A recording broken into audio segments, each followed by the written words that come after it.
ನಮಸ್ಕಾರ.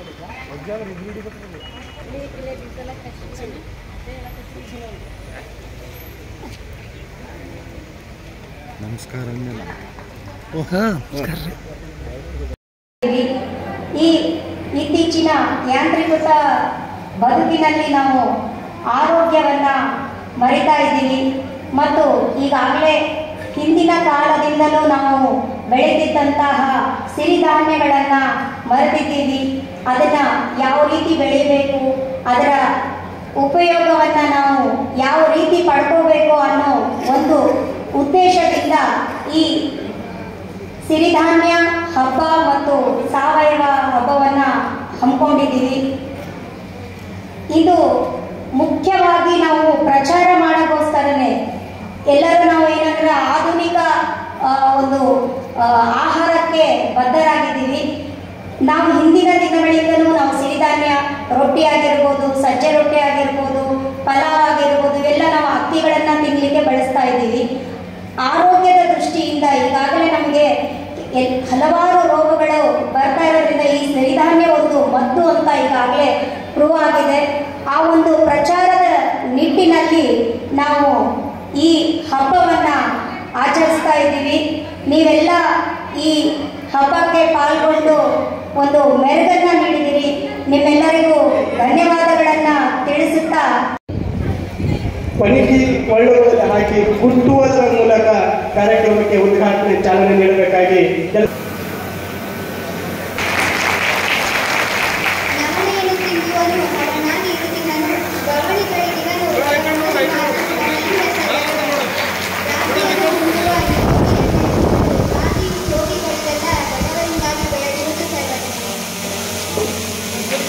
ಸಿರಿಧಾನ್ಯಗಳು ಬಡವರ ಆಹಾರ, ಸಿರಿಧಾನ್ಯಗಳು ಶ್ರೀಮಂತರ ಆಹಾರ ಅಲ್ಲ.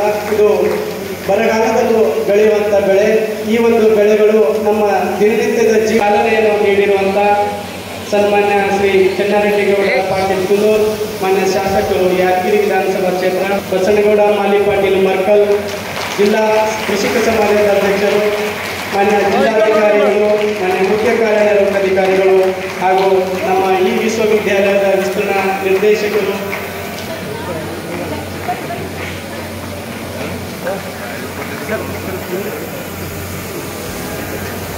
ಸ್ವಲ್ಪ ಹಂಗೆ ಈ ಕಡೆ ನೋಡ್ರಿ ಮೇಡಮ್. ಹಂಗೆ ಸರ್ ಕುಂದರಿ ಮೇಡಮ್ ಒಂದು ಕೇಸ್ ಇಲ್ಲ ಅಷ್ಟೇ ಮೇಡಮ್. ಅವರು ಮುಖ ಕಾಣಲ್ಲ.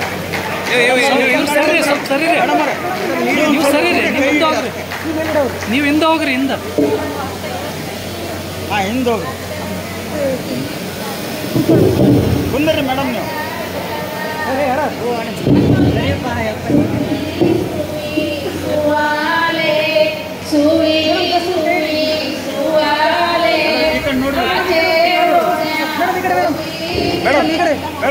ಮೇಡಮ್ ಒಂದು ಫೋಟೋ ಅಷ್ಟೇ ಸಾಕು. ನೋಡ್ರಿ ಮೇಡಮ್, ಫೋಟೋ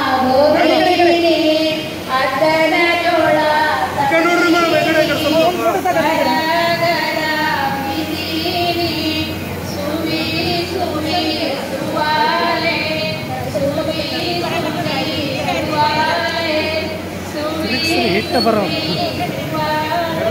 ಮೇಡಮ್ ಬರಲಿಲ್ಲ. ನಮ್ಮ ಹಿಂದಿನ ಕಾಲದ ಹಿರಿಯರು ಹೆಚ್ಚಾಗಿ ಬೆಳೆಯುತ್ತಿದ್ದು ಮತ್ತು ತಿನ್ನುತ್ತಿದ್ದು ಸಿರಿಧಾನ್ಯಗಳಾಗಿವೆ. ನಮ್ಮ ರಾಜ್ಯದಲ್ಲಿ ಬೆಳೆಯುವ ಸಿರಿಧಾನ್ಯಗಳನ್ನು ನೋಡುವುದಾದರೆ ರಾಗಿ, ಜೋಳ, ಸಜ್ಜೆ, ನವಣೆ, ಬರುಗು, ಸಾಮೆ, ಊರು, ಅರ್ಕ, ಕೊರಲೆ. ಇದರಲ್ಲಿ ಹೆಚ್ಚಾಗಿ ನಾವು ರಾಗಿ ಮತ್ತು ಜೋಳವನ್ನು ಉಪಯೋಗಿಸುತ್ತೇವೆ. ಸಿರಿಧಾನ್ಯಗಳಲ್ಲಿ ಬಹಳಷ್ಟು ಹೆಚ್ಚಿನ ಪ್ರಮಾಣದ ಪೌಷ್ಟಿಕ ಸತ್ವಗಳಾದ ಮೆಗ್ನೀಷಿಯಂ, ತಾಮ್ರ, ಫಾಸ್ಫರಸ್ ಮತ್ತು ಮ್ಯಾಂಗನೀಸ್ ಅಂಶಗಳು ಸೇರಿವೆ. ಕೇವಲ ಸ್ವಲ್ಪ ಪ್ರಮಾಣದ ಸಿರಿಧಾನ್ಯಗಳ ಸೇವನೆಯಿಂದ ಹೊಟ್ಟೆ ಹಸಿವು ಕೂಡ ನೀಗಿದಂತಾಗಿ ದೇಹದಲ್ಲಿ ಶಕ್ತಿಯ ಕೊರತೆ ಉಂಟಾಗದಂತೆ ನೋಡಿಕೊಳ್ಳುತ್ತದೆ. ಸಿರಿಧಾನ್ಯಗಳ ನಿತ್ಯ ನಿಯಮಿತ ಸೇವನೆಯಿಂದ ದೇಹಕ್ಕೆ ಬೇಕಾದ ಎಲ್ಲ ಬಗೆಯ ಅತ್ಯಗತ್ಯ ಪ್ರೋಟೀನ್ ಅಂಶಗಳು ಮತ್ತೊಮ್ಮೆ ದೊರೆತು ಆತನನ್ನು ಆರೋಗ್ಯವಂತನಾಗಿ ಮಾಡಿ ಎಂತಹ ಕೆಟ್ಟ ಕಾಯಿಲೆಯ ವಿರುದ್ಧ ಬೇಕಾದರೂ ಹೋರಾಡುವ ಶಕ್ತಿ ದೊರಕುತ್ತದೆ. ಸಿರಿಧಾನ್ಯಗಳ ಸೇವನೆಯಿಂದ ಜೀರ್ಣ ಪ್ರಕ್ರಿಯೆ ನಿಧಾನವಾಗಿ ಹೊಟ್ಟೆ ಹಸಿವು ನಿಲ್ಲದಂತಾಗಿ ಸರಿಯಾದ ಸಮಯಕ್ಕೆ ಆಹಾರ ತಿನ್ನುವ ಅಭ್ಯಾಸ ರೂಢಿಯಾಗುತ್ತದೆ. ನಾವು ಪ್ರತಿದಿನ ಸೇವಿಸುವ ಆಹಾರ ಪದಾರ್ಥಗಳಿಗೆ ಹೋಲಿಸಿದರೆ ಸಿರಿಧಾನ್ಯಗಳಲ್ಲಿ ಸಿಗುವ ಪೌಷ್ಟಿಕಾಂಶಗಳ ಲಾಭವೇ ಹೆಚ್ಚು. ಇತರ ಬೆಳೆಗಳಿಗೆ ಹೋಲಿಸಿದರೆ ಸಿರಿಧಾನ್ಯಗಳ ಬೆಳೆಗಳಿಗೆ ಕಡಿಮೆ ಪ್ರಮಾಣದ ನೀರು ಸಾಕು. ಕೀಟೆ, ಬಾಧೆ ಮತ್ತು ಹವಾಮಾನದ ವೈಪರೀತ್ಯದ ಸವಾಲನ್ನು ಎದುರಿಸುವ ಸಾಮರ್ಥ್ಯವನ್ನು ಸಿರಿಧಾನ್ಯಗಳ ಸಸಿಗಳು ಹೊಂದಿವೆ. ಸಿರಿಧಾನ್ಯಗಳನ್ನು ಬೆಳೆಯುವುದು ಇತರೆಲ್ಲ ಧಾನ್ಯಗಳ ಬೆಳೆಗಳಿಗಿಂತ ಹೆಚ್ಚು ಪರಿಸರ ಸ್ನೇಹಿಯಾಗಿದೆ. ಸರ್ಕಾರದ ಪ್ರೇರಣೆಯಿಂದ ಸಿರಿಧಾನ್ಯಗಳಿಗೆ ಈಗ ಕೇವಲ ದೇಶ ಮಾತ್ರವಲ್ಲ, ವಿಶ್ವಾದ್ಯಂತ ಬೇಡಿಕೆ ಹೆಚ್ಚತೊಡಗಿದ್ದು ಕೃಷಿಕರು ಮತ್ತೆ ಇವುಗಳನ್ನು ಬೆಳೆಯಲು ಮನಸ್ಸು ಮಾಡಬೇಕಿದೆ. ಇವು ಮತ್ತು ಕಿರಿಯ ಸಿರಿಧಾನ್ಯಗಳು. ಹಿರಿಯ ಸಿರಿಧಾನ್ಯಗಳಲ್ಲಿ ಜೋಳ, ಬಾಜ್ರಾ, ರಾಗಿ ಒಳಗೊಂಡಿವೆಯಾದರೆ ಕಿರಿಯ ಸಿರಿಧಾನ್ಯಗಳ ವರ್ಗದಲ್ಲಿ ಸನಮ, ಕೊಡವು, ಕಂಗನಿ, ಕುಡುಕಿ ಮತ್ತು ಚೇನ್ ಸೇರಿವೆ. ನಿಜವಾಗಿ ಇದು ಸಿರಿಧಾನ್ಯದ ಬಗ್ಗೆ ಒಂದು 20 ದಿವಸದಲ್ಲಿ ಇದು ಹಬ್ಬನೇ. ಆದರೆ ಈಗ ನಮ್ಮ ಸಂಪ್ರದಾಯದಂತೆ ನಮ್ಗೆ ಹಬ್ಬ ಬರೋದೀಗ ಎಳಮಾಸಿ ಮತ್ತು ಸಂಕ್ರಾಂತಿ. ಎಳಮಾಸಿ ಸಂಕ್ರಾಂತಿ ಹಬ್ಬದ ರೈತರಿಗೆ ಎಲ್ಲರಿಗೂ ವಿಶೇಷವಾದ ಹಬ್ಬ. ಯಾಕಂದರೆ ಈಗ ಇದು ಸಿರಿಧಾನ್ಯದ ಬಗ್ಗೆ ಹೇಳಿದ್ರು, ಜೋಳ, ಸಜ್ಜಿ ರೊಟ್ಟಿ ಮತ್ತು ಎಳ್ಳಚ್ಚ ರೊಟ್ಟಿ ತಗೊಂಡು ಪುಂಡೆ ಪಲ್ಲೆ, ಭತ್ತ, ಹೆಸರಿಡ್ಡೆ ಪಲ್ಲೆ, ಹಲಸಂದಿಡ್ಡೆ ಪಲ್ಲೆ ಇವೆಲ್ಲ ಮಾಡಿ ಮನೆಯಲ್ಲಿ ಸಂಕ್ರಮಣ ಹಬ್ಬ ಕುಣ್ತಾರೆ. ಅದೊಂದು ವಿಶೇಷತೆ. ಆ ಹಬ್ಬದ ದಿವಸ ಅಂಥ ಊಟ ಮತ್ತೆ ಇನ್ನೊಂದು ವರ್ಷದವರೆಗೆ ಸಿಗೋದೇ ಇಲ್ಲ. ಅದು ಭಾಳ ಜನ ಪಟ್ಟಣ ಜನರಿಗೆ ಗುರ್ತಿರೋದಿಲ್ಲ, ಹಳ್ಳಿ ಜನರಿಗೆ ಹೆಚ್ಚಿಗೆ ಗುರ್ತಿರ್ತದೆ. ಕಟ್ಟಿ ರೊಟ್ಟಿ ಅದರಲ್ಲಿ ಸ್ಪೆಷಲ್ ವಿಶೇಷ ಇರ್ತದೆ. ಯಾಕಂದ್ರೆ ನಾನೊಬ್ಬ ರೈತದ್ದು ನನಗೆ ಕೂಡ ಈಗಾಗಲೇ ಇಲ್ಲಿ ಶಾಪುರದಲ್ಲಿ ನಾಳೆ ಸಂಕ್ರಮಣಕ್ಕೆ ಹಬ್ಬ ಜೋರಾಗ್ತದೆ. ಸೂಟಿಗೆ ದೇವರು ಹೋಗ್ತಾನೆ, ಇಲ್ಲಿ ದೇವರು ಹೋಗ್ತಾನೆ, ಅವತ್ತಿನ ನನಗೆ ಗದ್ದಲು ಗದ್ದಲ, ಊಟನ ಹಂಗೆ ಇರ್ತದೆ, ಎಲ್ಲ ಹಿಂಗೆ ಇರ್ತದೆ.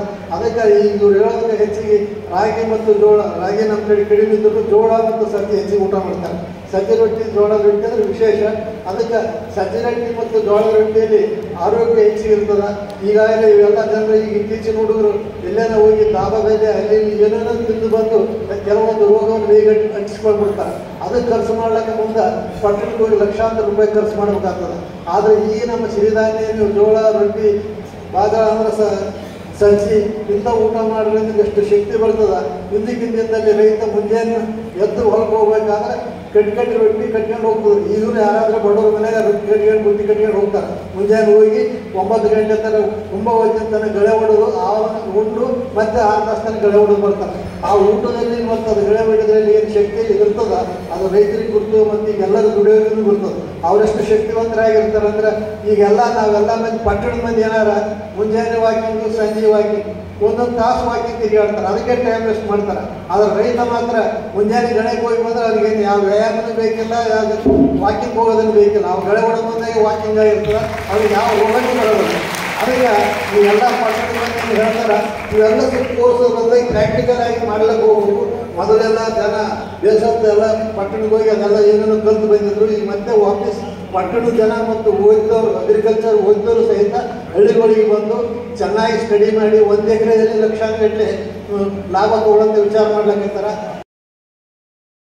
ಶೀರ್ಷಿಕೆಯೊಂದಿಗೆ ನಾವು ಕೈಗೊಂಡಿದ್ದೀವಿ.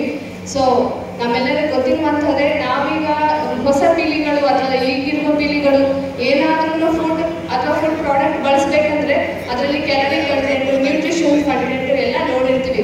ಬಟ್ ನಿಜವಾಗಲೂ ನಮ್ಮ ಹಿರಿಯರು ಇರಬಹುದು, ಅವರು ಇವೆಲ್ಲಗಳನ್ನು ಪರಿಗಣಿಸಿ ನೋಡಿದ್ರೆ ಅವ್ರು ತಿಂದಿರುವಂತಹ ತಿಂಡಿ ಇರಬಹುದು, ಅದಕ್ಕಾಗಿ ಅವರ ಆರೋಗ್ಯ ಇರಬಹುದು, ನಿಜವಾಗಲೂ ಸಹ ಯಾವುದೇ ರೀತಿಯಲ್ಲಿ ಕ್ಯಾಲರಿ ನ್ಯೂಟ್ರಿಷಸ್ ಕಂಟೆಂಟ್ನಲ್ಲಿ ನಮ್ಮ ಸಿರಿಧಾನ್ಯಗಳನ್ನು ಎಲ್ಲಕ್ಕಿಂತಲೂ ಉತ್ತಮವಾಗಿದ್ದಾವಂತ ನಮ್ಮೆಲ್ಲರಿಗೂ ಅರಿವು ಆಗಿದೆ. ಸೊ ನಾವೆಲ್ಲರೂ ಮೆಡಿಸಿನ್ಗೋಸ್ಕರ ಹೊರಗೆ ಹೋಗಿರ್ತೀವಿ, ಬಟ್ ನಮ್ಮ ನಿಜವಾದಂಥ ಮೆಡಿಸಿನ್ ನಮ್ಮ ಅಡುಗೆ ಮನೆಯಲ್ಲಿ ಸಿರಿಧಾನ್ಯಗಳ ರೂಪದಲ್ಲಿ ಇದೆ. ಇವತ್ತಿನ ಕಾಲದಲ್ಲಿ ನಾವೆಲ್ಲರೂ ಸಹ ಏನು ಗಳಿಸಿದೀವಂತೂ ನಮ್ಮ ಆಸ್ತಿ ಏನು ಅಂತ ನಮ್ಮ ಸ್ಯಾಲರಿ ಸ್ಟ್ರಕ್ಚರ್ ಇರ್ಬೋದು ಅಥವಾ ನಮ್ಮ ಮನೆಗಳಿರ್ಬೋದು, ಬೇರೆಗಳಿರ್ಬೋದು, ಅದರಿಂದ ಹೋಲಿಸ್ತೀವಿ. ಬಟ್ ನಿಜವಾಗಲೂ ಆಸ್ತಿ ಏನಂದ್ರೆ ನಮ್ಮ ಉತ್ತಮ ಆರೋಗ್ಯನೇ ನಮ್ಮ ಆಸ್ತಿ. ಸೊ ನಾವು ಉತ್ತಮವಾಗಿ ಆರೋಗ್ಯವಾಗಿ ಜೀವನವನ್ನು ನಡೆಸಬೇಕಂದ್ರೆ ನಾವೆಲ್ಲರೂ ನಮ್ಮ ಜೀವನದಲ್ಲಿ ಕ್ರಮೇಣವಾಗಿ ಸಿರಿಧಾನ್ಯಗಳನ್ನು ಅಳವಡಿಸಿಕೊಂಡು ಸಿರಿಧಾನ್ಯಗಳ ಪ್ರಾಮುಖ್ಯತೆಯನ್ನು ಮುಂದಿನ ಪೀಳಿಗೆಗಳಿಗೂ ಸಹ ಹಸ್ತಾಂತರಿಸುವಂತಹ ಒಂದು ಉತ್ತಮ ಕೆಲಸವನ್ನು ನಾವೆಲ್ಲರೂ ಮಾಡೋಣ. ಅದಕ್ಕೆ ತಾವೆಲ್ಲರೂ ಕೈ ಜೋಡಿಸಿ ಅಂತ ಜಿಲ್ಲೆ ಏನಿದೆ ಅದು ತಾವು ನಮ್ಮ ಊಟ ಆಗಿ ನಮ್ಮ ಇದರಲ್ಲಿ ಸೇರಿಸ್ಕೊಂಡಿದ್ರೆ ಅದೊಂದು ಗ್ಲೈಸಿಮಿಕ್ ಇಂಡೆಕ್ಸ್ ಅಂತ ಹೇಳ್ತೀವಿ. ಆ ಡಯಾಬಿಟೀಸ್ ಇದ್ರೆ ಅವರಿಗೆ ಬಹಳ ಹೆಲ್ಪ್ ಆಗ್ತದೆ ಅಂತ ಹೇಳ್ತಾರೆ. ಇದು ಇದರದ್ದು ಯೂಸೇಜ್ ಏನಿದೆ, ವೈಟಮಿನ್ಸ್ ಏನಿದೆ ಅದು ಎಲ್ಲ ಜಾಸ್ತಿ ಇರ್ತದೆ ಅಂತ ಹೇಳ್ತಾರೆ. ಸೊ ಹಳೆ ಕಾಲದಲ್ಲಿ ಏನು ಪದ್ಧತಿ ಇತ್ತು ಅದು ನಮಗೆ ಮತ್ತೆ ಬಳಕೆ ಆಗ್ಬೋದು ಅಂತ ಅದರಲ್ಲಿ ನಮಗೆ ಒಂದು ಲೆಸನ್ ಬರ್ತಾ ಇದೆ, ಒಂದು ನಮ್ಗೆ ಎಲ್ಲರಿಗೆ ಪಾಠ ಬರ್ತಾ ಇದೆ. ತಾವು ಎಲ್ಲರೂ ಈಗಾಗಲೇ ಏನು ಪ್ರೋಗ್ರಾಮ್ಸಲ್ಲಿ ಬೇರೆ ಬೇರೆ ರೆಸಿಪೀಸ್ ನೋಡ್ತಾ ಇರ್ಬೋದು, ಬೇರೆ ಬೇರೆ ಇದು ನೋಡ್ತಾ ಇರ್ಬೋದು, ಏನೇನು ಮಾಡೋಕ್ಕೆ ಸಾಧ್ಯ ಇದೆ ಅಂತ. ಈ ಎಲ್ಲ ಶಾಪ್ಸ್ಗಳಲ್ಲಿ ತಾವು ನೋಡಿರ್ಬೇಕು ಏನೇನು ನಾವು ಮಾಡ್ಬೋದು ಅಂತ. ಬಟ್ ಇದರದ್ದು ಡಿಮಾಂಡ್ ಯಾವಾಗ ಇರ್ತದೆ ಆವಾಗನೇ ಸಪ್ಲೈ ಸ್ಟಾರ್ಟ್ ಆಗ್ತದೆ. ನಾವು ಎಲ್ಲರೂ ತಿನ್ನಲಿಕ್ಕೆ ಸ್ಟಾರ್ಟ್ ಮಾಡ್ಕೊಂಡಿದ್ರೆ ಈಗ ರಾಗಿಗೂ ಸಾಕಷ್ಟು ಬಿಸ್ಕೆಟ್ಸ್ ಬಂದಿದೆ, ಕುಕೀಸ್ ಬಂದಿದೆ, ಸಾಕಷ್ಟು ಪೌಡರ್ ಬರ್ತಾ ಇದೆ ಬೇರೆ ಬೇರೆ. ಬಟ್ ಇದನ್ನು ಹೇಗೆ ನಾವು ಪ್ರಾಸೆಸ್ ಮಾಡಬೇಕು, ಹೇಗೆ ಅದಕ್ಕೆ ವ್ಯಾಲ್ಯೂ ಎಡಿಷನ್ ಮಾಡಬೇಕು ಅಂಡ್ ಯಾವ ತರ ನಾವು ಮಾರ್ಕೆಟ್ಗೆ ಕನೆಕ್ಟ್ ಮಾಡೋದು ಅಂತ ನಾವು ಎಲ್ಲರೂ ಕಲಿಬೇಕಾಗ್ತದೆ. ರೈತರು ಇದು ಯಾಕೆ ತಗೊಳ್ಳಲ್ಲ, ಯಾಕೆ ಅವರಿಗೆ ನಾವು ಹೇಗೆ ನಾವು ಅವರಿಗೆ ಎನ್ಕರೇಜ್ ಮಾಡಬೇಕು, ಹೇಗೆ ಅವರಿಗೆ ಪ್ರೊಡಕ್ಷನ್ ಸಿಸ್ಟಮ್ ಅಲ್ಲಿ ಸೇರಿಸ್ಕೋಬೇಕು ಅಂತ ನಾವು ಪ್ರಯತ್ನ ಮಾಡಬೇಕಾಗ್ತದೆ. ಆ ಪ್ರಯತ್ನ ಏನಿದೆ ನಮ್ಮ ಅಗ್ರಿಕಲ್ಚರ್ ಡಿಪಾರ್ಟ್ಮೆಂಟ್ ಮತ್ತು ನಮ್ಮ ಬೇರೆ ಬೇರೆ ಇಲಾಖೆ ಕಡೆಯಿಂದ ಆಗಬೇಕು. ಸೈನ್ಸ್ ಅಂಡ್ ಟೆಕ್ನಾಲಜಿದು ರೋಲ್ ಏನಿದೆ, ಆ ರೈತರ ಕಡೆ ಇದನ್ನು ಪ್ರಾಸೆಸಿಂಗ್ ಟೆಕ್ನಾಲಜಿ ಬಂದಿದೆ, ಅಲ್ಲಿ ಪ್ರಾಸೆಸಿಂಗ್ ಸೆಂಟರ್ಸ್ ಆಗಿದೆ ಆಗಿಲ್ಲ ಅಂತ ನಾವು ನೋಡ್ಬೇಕಾಗ್ತದೆ. Millets as a lifeline ಅಂತ ಬರಬೇಕಾದ್ರೆ ನಾವು ಎಲ್ಲರೂ ಇದು ತಿನ್ಬೇಕು. ಯಂಗ್ ಜನರೇಷನ್ ಇಲ್ಲಿ ಸಾಕಷ್ಟು ಜನ ಬಂದಿದ್ದೀರಿ. ಈ ಯಂಗ್ ಜನರೇಷನ್ ಮೇಲೆ ಒಂದು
ಹೊಲದಲ್ಲಿ ಹೀಗೆ ಬರೀ ಸರ್, ಈಗ ತಂದಿದೆ ಸೀತಿ ಜೋಳ ಸೀತಿ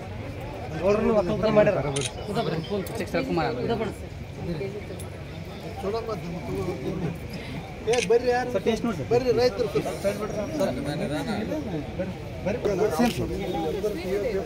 ಹಾಂ ಸರ್, ಆರ್ಗ್ಯಾನಿಕ್ಲಿ ಡೆವಲಪ್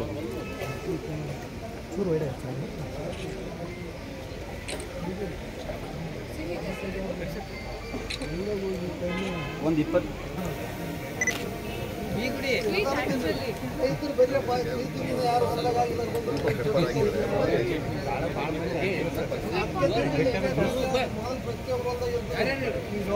ಬರೋದಿಲ್ಲ. ಅದು ಕೂಳು ನಮ್ಮ ನಿಮ್ಗೆ ಇರ್ತದ ಕೂಳು ಅಂದ್ರೆ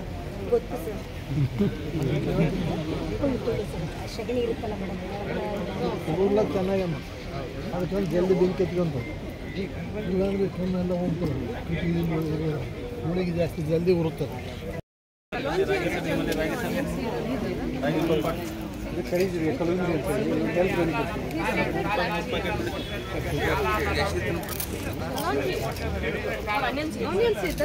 ಇಲ್ಲ ಮೇಡಮ್, ಆನಿಯನ್ ಸೀಡ್ ಸೇಮ್ ಬರುತ್ತೆ, ಕಲ್ಲಂಗಡಿ ಸೀಡ್ ಕರಿ ಜೀರಿಗೆ ಅಂತ ಜೀರಿಗೆ ಮೇಡಮ್.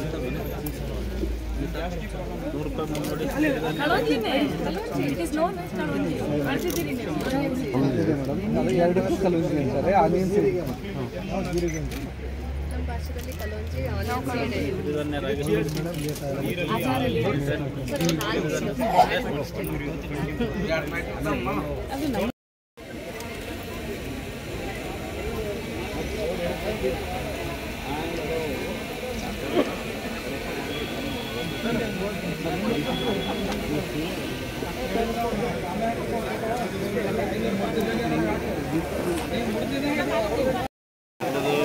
ಕಲಬುರಗಿ ಹೋಗ್ಬೇಕು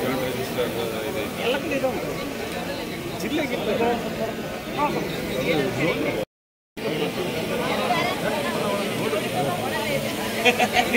ನೀವು ಬಾದಿರಿ ವರ್ಷ ಎಕ್ಸ್ಪೀರಿಯನ್ಸ್ ಇದೆ ನಮ್ಮ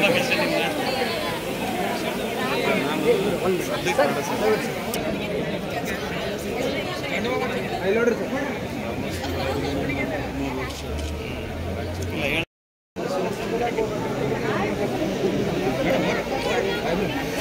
ಫೋಟೋನ ತೆಕ್ಕೊಂಡ್ಬರ್ರಿ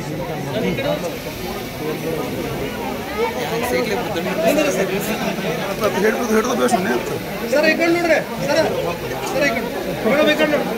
ಏ ಬಸವ ಏ ನಮ್ಮ ಕವರ್ ಮಾಡಂಗೆ ಮಾಡಪ್ಪ ಇಲ್ಲೇ ಬಗೆಹರಿಸ್ಬಿಡಿ